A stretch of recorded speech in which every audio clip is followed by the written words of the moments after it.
J'arrive pas à faire la distinction. Vous savez, quand, disons, on fait la méditation, qu'il y a le calme dans l'esprit, il y a moins de choses. À un moment, il n'y a plus de choses qui passent. Des fois, il y a un petit quelque chose qui passe. C'est ça Non.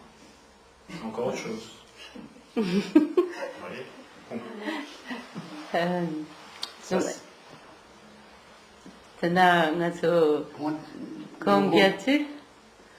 Tada semtos tas lulu yung kreta yang wa shita me pa. Tenda yang kaga lo portu yang chik samlo la shagire. Tele yewa so la yewa. Na ile mo. Goba na shiwa se le mo. Goba la sa jida ji sha mo da. Shiwa se kale ke ne me ba de ya le jo ra. Me ba ti. Dong se bo jani kale ya ro da. 너무 싸도가 되어버렸어. 나상이 버렸어. 이거 샤도 되어버렸어. 그래서 가려건데 뭐하고 이제 세려요. Donc, en fait, dans la méditation de concentration, ce qui est important, c'est de faire apparaître à l'esprit l'objet de la concentration. Et donc, il y a en fait comme deux principaux obstacles dans cette pratique de la concentration. Bon, il y a d'une part donc le fait de la distraction. Il y a plusieurs obstacles, disons, dans cette pratique de la concentration. Il y a donc le fait simplement de la distraction, où l'esprit, donc, on perd complètement l'objet de la concentration. Et il y a aussi d'autres, comme un autre obstacle qui est une sorte de comment on pourrait dire, où l'esprit perd la force dans la saisie de son objet, comme une sorte d'effondrement en quelque sorte de l'esprit qui sombre en quelque sorte et qui fait que l'objet à ce moment-là ne peut plus être clair. Il y a une sorte d'affaissement en quelque sorte dans la concentration. Ce sont comme les deux principaux obstacles. Donc il est important à ce moment-là d'essayer d'une part de ramener l'objet vraiment à l'esprit et d'essayer de faire en sorte que l'esprit donc le saisisse fermement. Est-ce que ça répond à ta question? Si vous voulez. Ma base de méditation, ouais. Moi c'est un point comme ça qui est central. Si vous voulez, donc il est là, il est fort comme ça. Voilà. Et des fois, il y a une petite pensée qui vient comme ça. Voilà. Moi, ce que je veux savoir, disons, si la concentration est forte sur ce point et qu'il n'y a rien qui n'apparaît, est-ce que ça, par exemple, si je vais avec le sutra là, Paramita Hidaya Sutra, est-ce que ça, c'est dire ça, c'est le vide? Et quand il y a une petite pensée qui vient, ça c'est la forme. Non, c'est pas. Non. Enfin, bon, pardon, je vais traduire la question.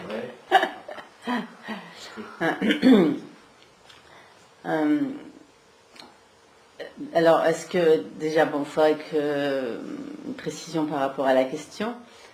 Si vous méditez sur un point, à ce moment-là, ce n'est pas le vide, c'est un point.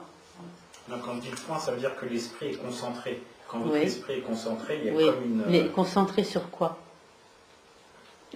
Moi, j'ai ciblé ma base, c'est pas... C'est comme ça, c'est un point qui est là, c'est devant moi, je regarde comme ça. Mais donc c'est un point. Si tu regardes... C'est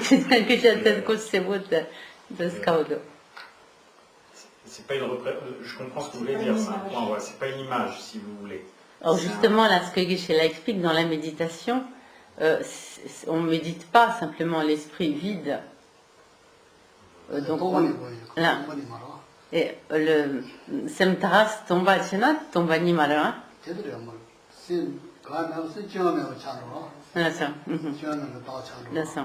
Par exemple, donc, en particulier, puisque là, Geshe-la nous demandait de méditer sur donc, la vacuité. Donc, la vacuité, c'est pas juste faire le vide dans l'esprit. C'est pas juste le vide de l'esprit, mais c'est arriver à percevoir que l'absence d'existence d'un je indépendant qui est celui qu'habituellement nous saisissons le je comme s'il s'établissait de lui-même, en toute indépendance, sans dépendre des agrégats psychophysiques, sans dépendre de notre corps, de notre esprit, sur lesquels, en fait, qui sont indispensables en réalité à la projection du nom, du concept de moi que nous projetons sur ces bases. Mais le moi nous apparaît comme s'il n'existait pas du tout de cette manière, comme s'il existait en toute indépendance. Donc lorsque nous méditons sur la vacuité, ce qui est vraiment appelé la vacuité, il faut voir le vide d'un tel moi. Ce n'est pas un simple vide de forme, mais c'est le vide d'un tel moi. Alors, pourquoi est-ce qu'on n'appelle pas ça de la méditation analytique? Oui, c'est ce que j'allais dire. Tegane, chegom maimba de kaleres. Kaisena.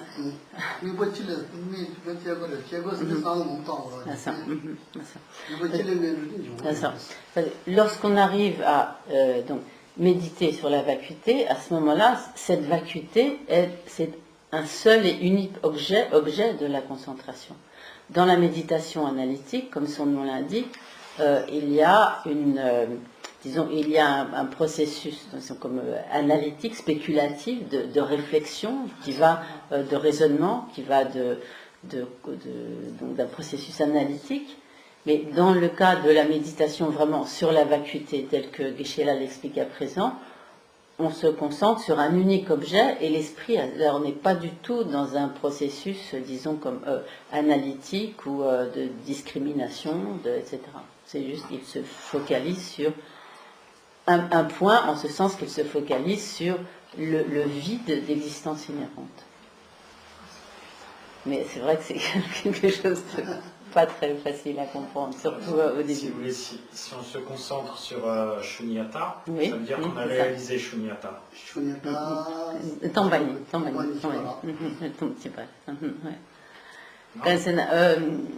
Alors,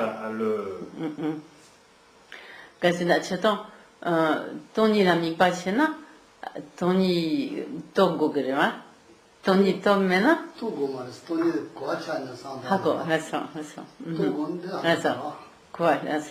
Alors, bon, là nous avons aussi quelques difficultés de terminologie, de traduction. Pour pouvoir méditer sur la vacuité, il faut effectivement avoir acquis une compréhension de la vacuité. Ça ne veut pas dire que l'on ait nécessairement réalisé la vacuité. Donc il y a ces deux niveaux différents. Pour vraiment réaliser la vacuité, il faut vraiment appliquer la méditation de concentration sur la vacuité que l'on aura compris au préalable par un processus analytique. 아니 돈이 절단 돈이 고하잖아 제공 그래 돈이 고하잖아 너무 제공 상황 못 하는 거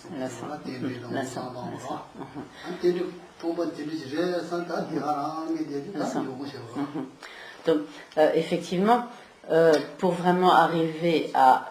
donc, Geshe-la nous a donné ces exemples pour nous montrer un peu ce qu'était la méditation de concentration, qu'on appelle parfois de fixation. Mais précisément, effectivement, pour pouvoir se concentrer sur la vacuité, il faut avoir au préalable acquis une claire compréhension, une compréhension sûre de la vacuité. Et cette compréhension vraiment sûre de la vacuité est obtenue effectivement au moyen de la méditation analytique, par la réflexion, l'analyse, le raisonnement.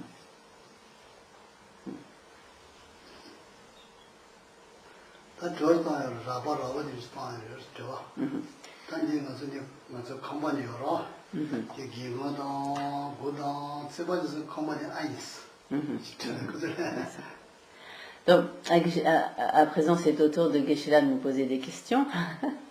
Donc, nous sommes donc dans ce temple, dans ce local. Donc, Geshe-la nous demande est-ce que les fenêtres, les murs, les portes sont le temple? Est-ce qu'elles sont le temple? Est-ce qu'ils constituent le temple?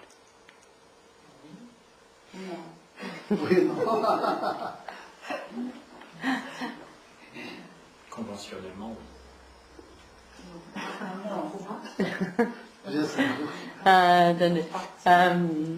Quand tu as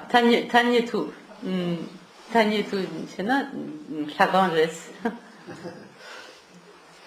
다 들지다 나존이 나서라나 나서라나 당내 통부 저지 풍부를 다 보다 와봐가 들어보지라 이제 나레스 저 풍부이 나레 말레스 두지 풍부이 나레다 말레스 저희는 건수 배난두시기 풍부다 가르레스 건수 하고야 가오래 야 저기 지시다 줘라 야 저지 풍부이 나레스 다 그것도 제대로 안 해야 줘라 donc par exemple dans le même ordre d'idée, est-ce que notre agrégat de la forme, à savoir notre corps, est-ce que le corps est le moi? Donc ce corps a diverses parties, nous avons des mains, des organes, des membres, etc.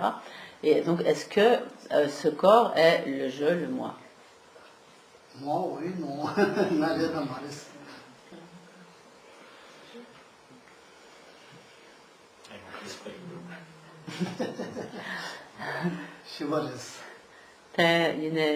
제가 수보삼 샘말이요. 죄송한데 나 인사야 가오래.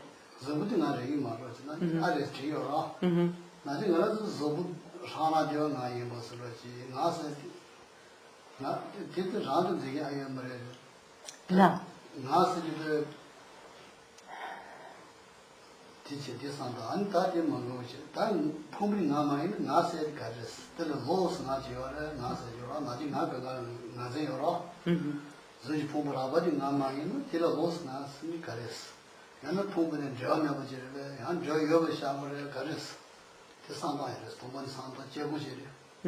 Donc ainsi, par exemple, si nous pensons donc que le corps n'est pas le moi, donc est-ce que le moi est quelque chose de totalement indépendant qui existerait en dehors du corps? Quand des soupolets c'est ça, ou bien donc est-ce que ce serait quelque chose qui serait sans aucune relation avec le corps?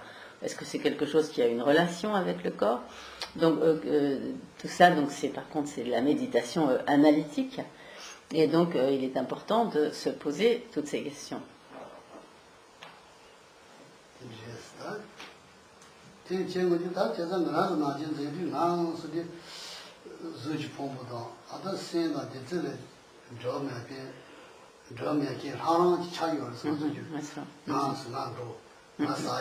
나사기도 산지 사르시디 나즈우 사기도 산지 요 무슨 로스 나 이렇게 사상상이가 나 나즈 차이요라 차이요라스 차디 엘리 나디 요 말했다 프로블em 나디 요 말아 사지 가게 말했어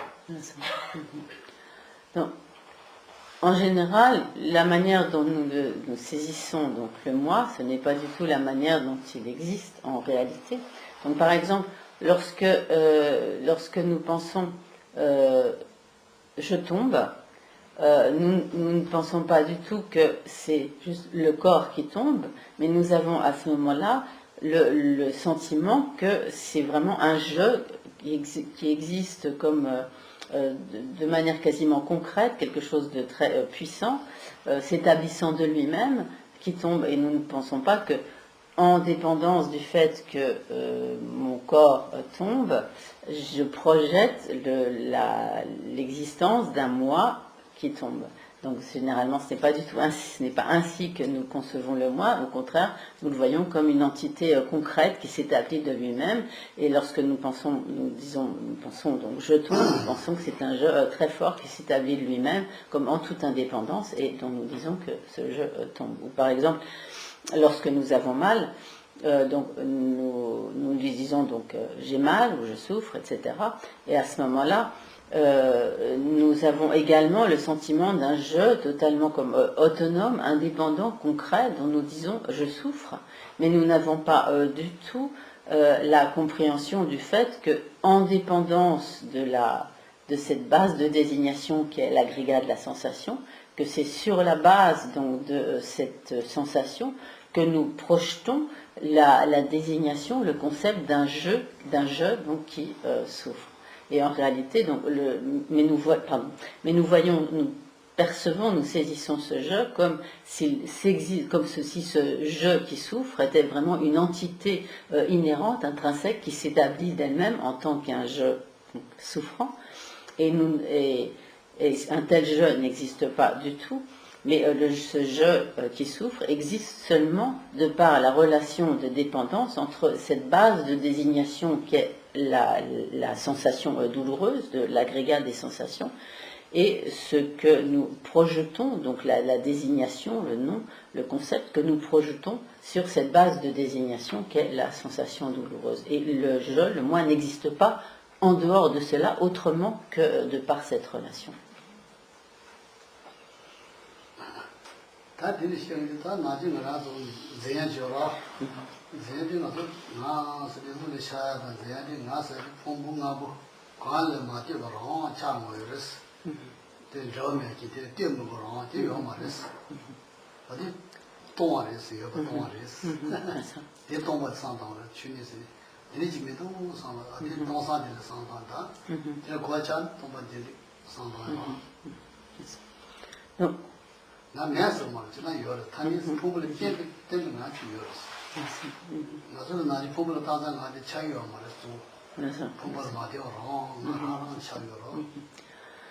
Donc, ainsi, habituellement, le moi nous apparaît comme s'il existait de lui-même, en toute indépendance, comme une entité inhérente qui s'établit d'elle-même, sans dépendre de nos agrégats psychophysiques, sans dépendre de nos cordes, sans dépendre de notre esprit.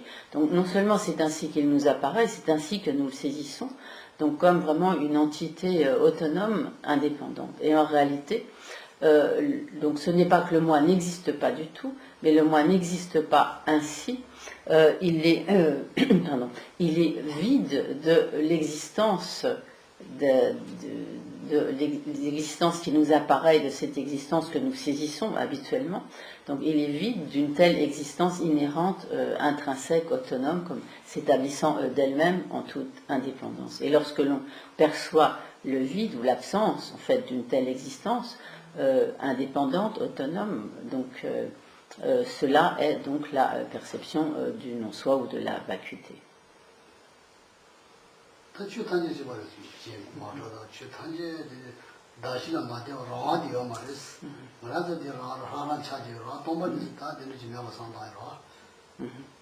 Donc il en va ainsi du mode d'existence du je, du moi, mais il en va de même de tous les phénomènes.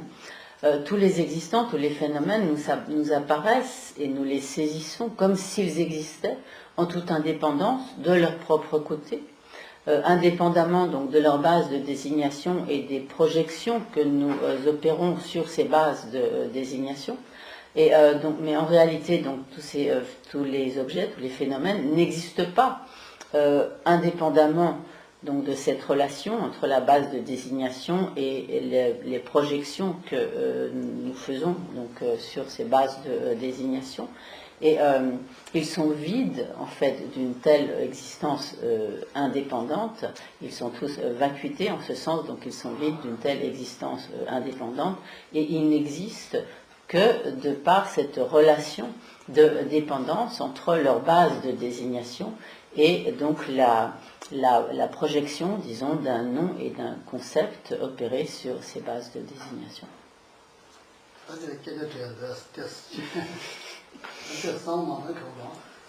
Donc, est-ce que vous avez des questions?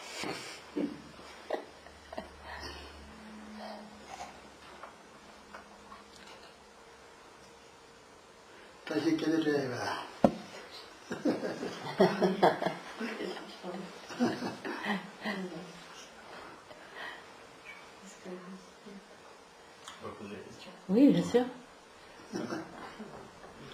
Par exemple, si je regarde l'arbre là-bas,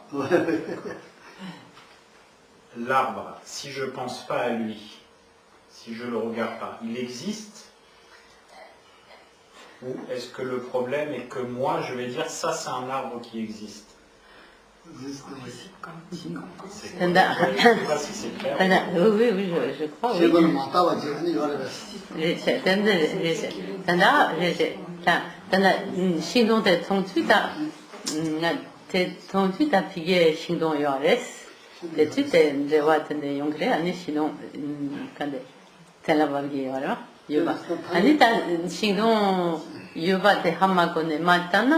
yang yutsu kandedo. 지금 여가 샤고로 미모모 샤요 그 탄년장도 요소로 신동지 야가다 로마의 지지 그 신도에서 다샤라 미국 다 수어들에서 이제 신도에서 다샤라 신고 야가다 로마나 자와도 너무 지지 그 신도에서 다샤라 그래서 그마다니 열었어요 지나 예 죄송해요 그마다니 그러면서 처음에 지나 열어 요소로 탄년장도 요소로 그래서 탄년 마대면 다시로 마대로 안되면 yes, donc, de manière générale, même si nous ne percevons pas tel ou tel objet, ça n'empêche pas donc, que tel objet existe, mais de manière générale, tous les phénomènes n'existent que, on peut dire, comme il est dit, donc, nominativement ou par simple désignation, mais ils n'existent pas indépendamment de leur désignation, d'une désignation ou d'une dénomination. Soso dayate injimeji gogimarewa. Mishenda kitagerewa.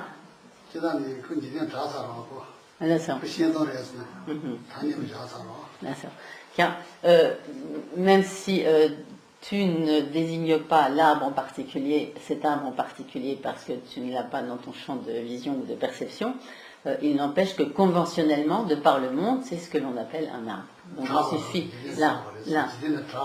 donc il suffit que en accord avec les conventions du monde, cela soit désigné en tant qu'un arbre pour que effectivement cet arbre existe en tant qu'arbre.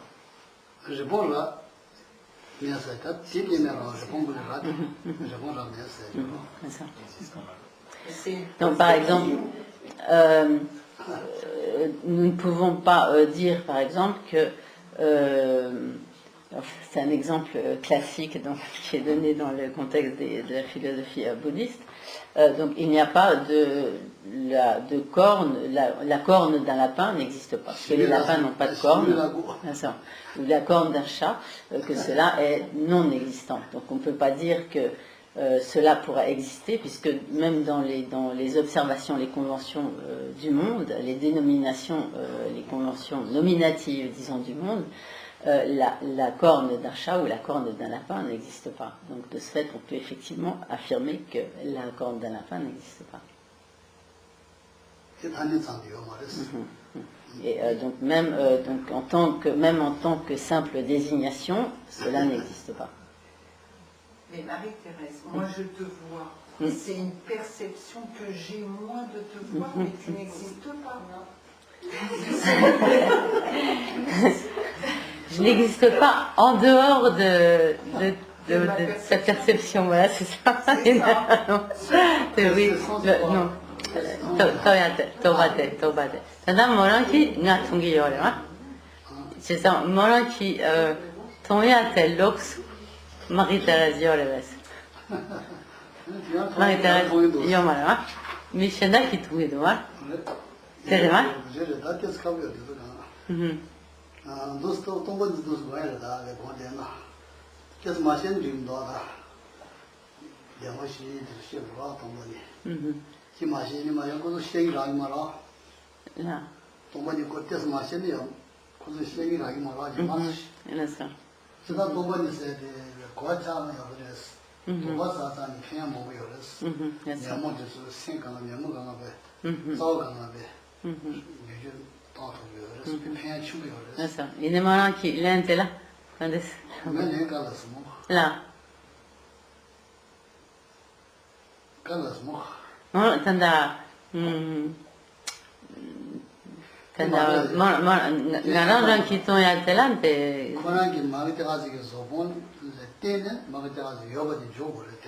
Là, ça.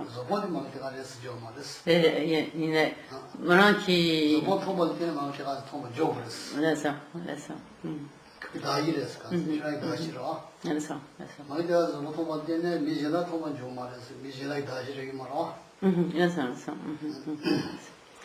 En fait, ce qu'il faut comprendre, c'est que, par exemple, sur lorsque tu me vois, ce qui sert de base de désignation pour dire Marie-Thérèse est là, c'est mon corps, à ce moment-là, sur la base de la perception visuelle donc, de mon corps, tu peux dire, effectivement, c'est Marie-Thérèse, Marie-Thérèse est là. Donc, Marie-Thérèse n'existe pas indépendamment de la base de désignation et donc de la projection d'un nom et d'un concept sur la base de désignation. Donc si par exemple on dit en voyant mon corps bon, animé, quelqu'un dit c'est Michel, c'est pas correct, ça ne permet pas d'établir l'existence de Michel parce que cela ne correspond pas à la désignation, ce n'est pas la désignation correcte correspondant à la base de désignation du corps de Marie-Thérèse. Donc il faut que la désignation appliquée sur la base de désignation, en l'occurrence le corps, soit conforme aux conventions du monde. Ici les conventions du monde, c'est le fait que mes parents m'ont appelée Marie-Thérèse.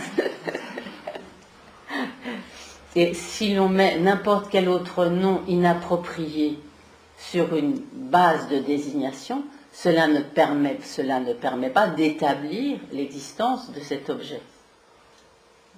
En revanche, si la désignation appliquée à la base de désignation est correcte, cette relation entre la conscience qui désigne, donc cette désignation et la base de désignation, donc dans l'exemple ici c'est le corps, cela permet l'existence du dit phénomène. Et le phénomène, il n'existe pas en dehors de cela, il n'existe pas de lui-même. Maintenant, Marie-Thérèse, quand tu es Ming Tagemena, Marie-Thérèse Yonshingmara, là ça. Par exemple, si personne ne m'avait jamais appelée Marie-Thérèse, je ne serais pas Marie-Thérèse. Oui, ça, oui, d'accord.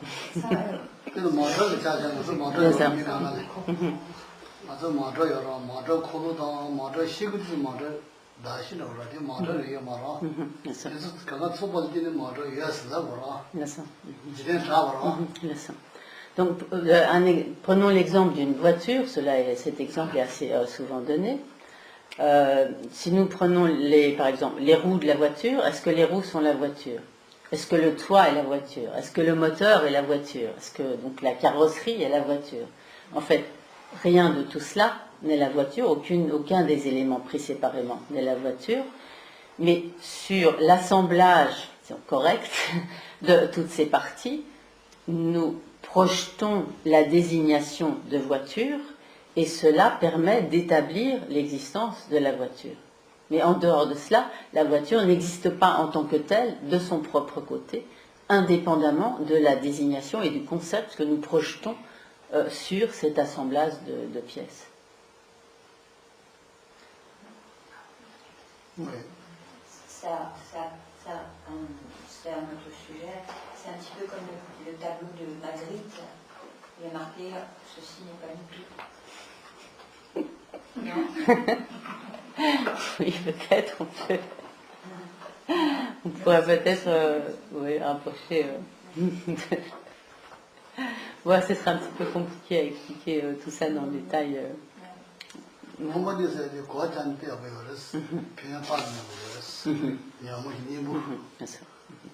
Donc, il est très important de s'appliquer à toutes ces réflexions, donc à toutes ces méditations analytiques, en l'occurrence donc sur la vacuité. Car si l'on arrive à la compréhension de la vacuité, cela est vraiment le remède à tous les facteurs perturbateurs de l'esprit, et donc c'est extrêmement important. Car le Bouddha donc lui-même a expliqué que donc toutes ces méditations, toutes ces réflexions sur la vacuité, on tirera vraiment de très très grands bienfaits. Je peux poser? Oui, oui. C'est peut-être la fatigue, je m'en occupe parce que là ça. Oui, non, mais je comprends. C'est humain, ça se comprend. Je veux dire, comment naît la souffrance à partir de cette problématique? Donc à partir, je vais traduire dans le texte tibétain, à partir de la saisie du soi. Hein, à partir, c'est en fait ça ce que ça veut dire. Comment on est la souffrance à partir de la saisie d'une existence inhérente. En fait, c'est ça. Pas simplement de soi, mais de n'importe quel en phénomène. Général, On va dire, si je le considère également comme un phénomène.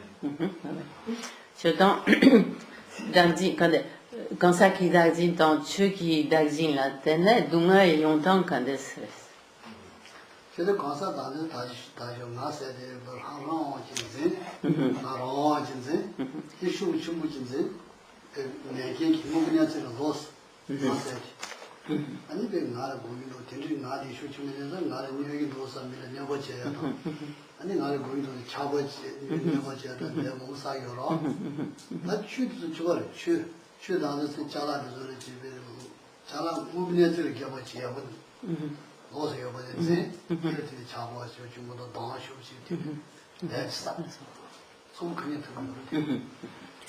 par exemple, si sur la... Là. Bien sûr. Donc dans cette saisie du soi, en fait, il y a deux aspects. Donc il y a donc la saisie du soi de l'individu et la saisie du soi donc des phénomènes autres que l'individu. Et donc de manière générale, donc à partir de la saisie du soi, donc du moi, donc nous considérons donc ce moi comme ayant une existence très forte, indépendante, s'établissant donc de lui-même, et nous ne le percevons pas du tout comme une existence dépendante. Et donc, de ce fait, nous considérons ce moi comme une existence comme quasiment concrète, solide, qui s'établit de lui-même. À partir de là, tout ce qui nous apparaît comme étant favorable à ce moi, nous y attachons. Et à partir de ce désir, de cet attachement, nous allons accumuler de nombreux karmas négatifs, poussés par cet attachement envers tout ce qui pourrait être favorable à ce moi. Et si quoi que ce soit porte atteinte ou vient à nuire donc à ce moi que nous saisissons aussi fortement comme cette entité inhérente intrinsèque, immédiatement nous considérons cela comme hostile, comme adverse. Nous avons développé de la haine, de l'aversion. Sur la base de cette haine, de cette aversion, nous développons de la colère. Nous allons de ce fait nous engager également dans toutes sortes d'actions négatives. Et donc, il en va bien, et c'est donc essentiellement à partir de cette saisie du moi de l'individu que vont se développer ainsi tous les facteurs perturbateurs de l'esprit. En réalité, donc, ce moi que nous saisissons comme une entité inhérente, établissant d'elle-même, cette saisie est totalement comme antagoniste ou à l'inverse du véritable mode d'existence de ce moi, qui nous le saisissons comme existant indépendamment. En réalité, il n'existe pas du tout indépendamment, il n'existe que en tant que dépendant, en tant que interdépendant et dépendant. Et il en va de même de tous les autres phénomènes extérieurs, autres donc que le moi, dans la mesure où nous ne percevons pas du tout ces phénomènes comme des existences dépendantes, nous leur attribuons une existence comme intrinsèque, comme s'ils existaient d'eux-mêmes, de par leur propre pouvoir, et de ce fait, ce qui nous apparaît comme agréable, nous le considérons comme extrêmement désirable, et donc cela à nouveau donc, va alimenter notre désir. Ce qui nous apparaît comme intrinsèquement hostile, nous allons à nouveau développer donc toutes sortes de facteurs perturbateurs négatifs à l'égard de ce qui nous paraît comme intrinsèquement en soi-même hostile, et à partir de là, nous développons à nouveau toutes sortes de facteurs négatifs qui nous font accumuler des karmas négatifs, lesquels auront pour résultat toutes sortes de souffrances.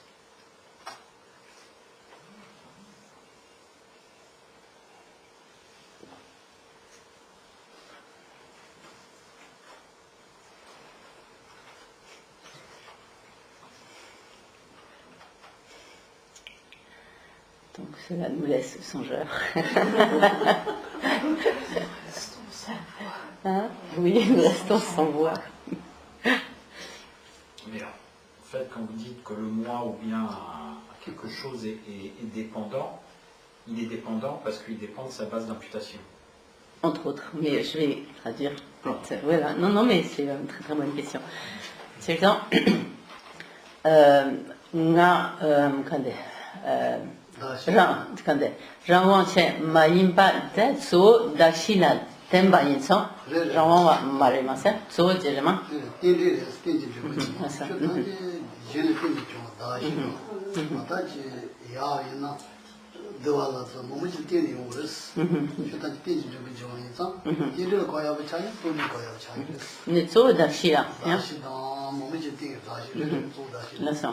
Donc, en effet, donc, tous les existants existent en vertu d'une relation interdépendante, dépendante et interdépendante.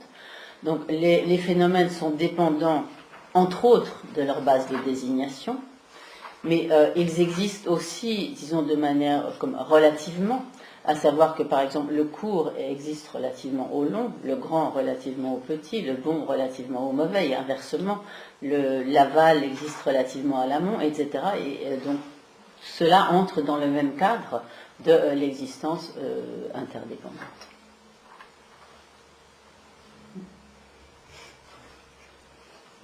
Et ainsi, donc, tous les existants existent uniquement en tant que des phénomènes dépendants et interdépendants.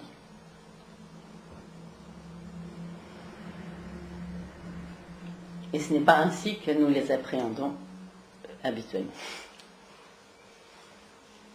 D'où toutes nos méprises.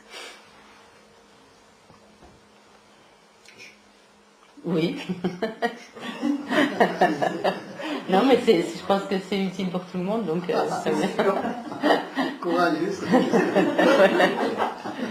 J'ai lu dans un livre, et je dis avec, avec respect, ce serait un propos de sa sainteté le Dalai Lama. Il dit que un effet dépend d'une cause. Mais pour que l'effet soit complet, ou quand l'effet est complet, la cause a disparu. D'accord. Par exemple, on met une graine, voilà, il y a l'arbre qui sort, l'arbre est l'effet de la graine, d'accord, mais pour que l'arbre, disons, existe, d'accord, la graine doit avoir disparu. Oui. Donc là, en quoi y a-t-il interdépendance entre, vous voyez, puisque la cause n'existe plus. Je ne sais pas si... Oui, non, je crois, oui, je comprends. Ça veut dire que l'effet existe en lui-même. Non, pas du tout. Voilà. Gyundeki Dewa Yore, Chetan Gyundeki Dewa Yore, Ani, Jebu Yon Yala Yon, Gyute, quand des Sarba Chegura, quand des Sabun Cheyuna, quand des Pena Ta Shingdong Chetsane, Sabun Zotsare, mais pas les Tsare. Chetsan Ani, Tetu, Childon. Tetu, quand des Tender Yonyate Candido, Gaisana Tender, Gaisana Tetu, quand un tambo, Debu Kiayala, Yula Tengogeto, Yene, Debu Zosone, Tanda, Yu Yomara, c'est ça, Yula Candes. Debu Kietsane. Debu Kietsane, Yoras, Tisna, Yoras. Amodu Nyandioraya. C'est ça. Il n'est pas dans sa bonne ancienne. Saben no is test ko travel saben na saben no sisa saben je nyung saben de kun jor ne kun nyung mo lo yoro jele jele ju yoro le sang ta lu na tizu jele ro ti je ji ro le sang jele ji nyung saben de ro ku saben de chi be ji di ro chana ta da bi tin ri le chana ju yi tin ri da tin ne tin ri mo yoro ta ju yi tin ri de reste c'est ça, en fait, c'est qu'on hamakoyate quand c'est temps, jebu giu la tengu gedu, yine jebu quand you jebu la tengu gedu, c'est tendemendo quand ça me t'entend. Donc, mal, quand c'est là.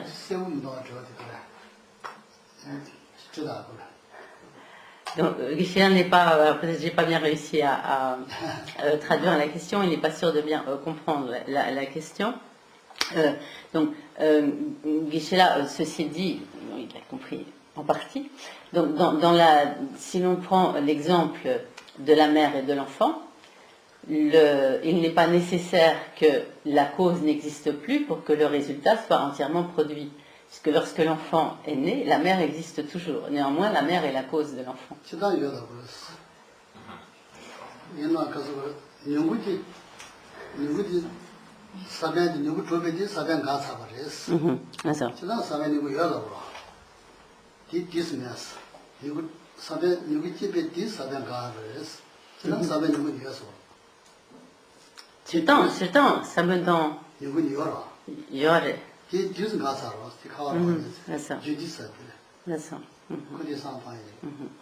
Alors, en fait, disons, la cause et le résultat n'existent pas comme simultanément, mais ce qui n'empêche qu'il y ait cette relation d'interdépendance, de dépendance entre, donc, par exemple, la graine et la pousse, donc qui va même la pousse, donc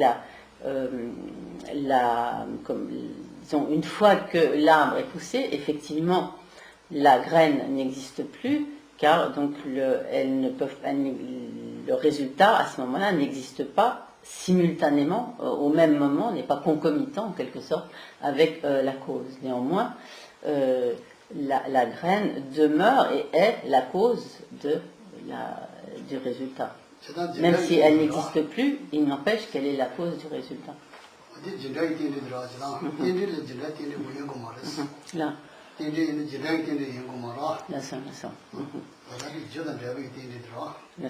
Et donc, de manière générale, cette relation interdépendante existe donc selon plusieurs modes. Disons, il y a effectivement la relation de dépendance entre la cause et le résultat, mais ce n'est pas le seul mode de relation dépendante. Notamment, donc, il y a, comme Michel l'a expliqué, la relation de dépendance entre la base de désignation et la désignation, etc. Ou également comme la dépendance du petit au grand, du court au long, etc.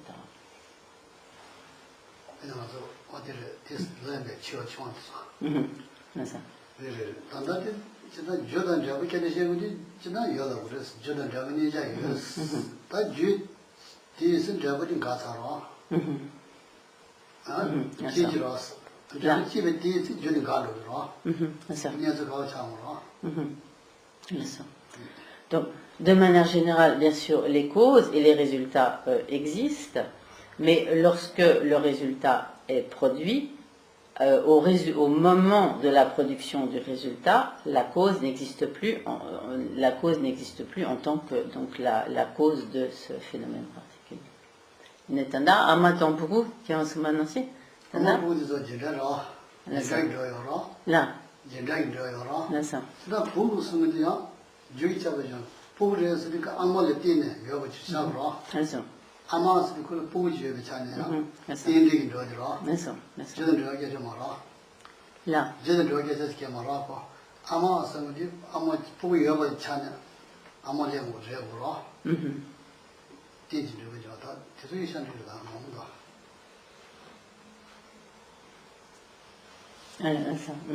Et donc, dans le cas de la relation de la mère à l'enfant, c'est pas tout à fait la même.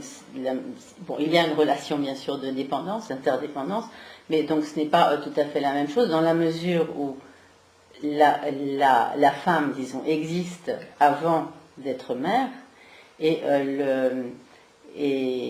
donc elle devient cause de l'enfant lorsque l'enfant naît. Et donc ensuite elle devient mère à ce moment-là. Mais quand tu n'es pas là, pour tu es né, amal déjà.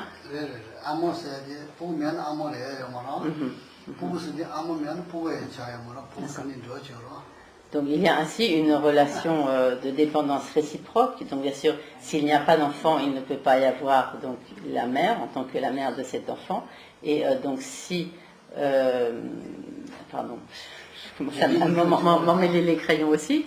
Donc, la mère existe relativement, si on le présentons comme ça, la mère existe en tant que mère relativement à l'existence de l'enfant, et l'enfant existe également en tant comme relativement à l'existence de la mère. Autrement dit, il ne peut pas y avoir d'enfant sans mère, ni de mère sans enfant.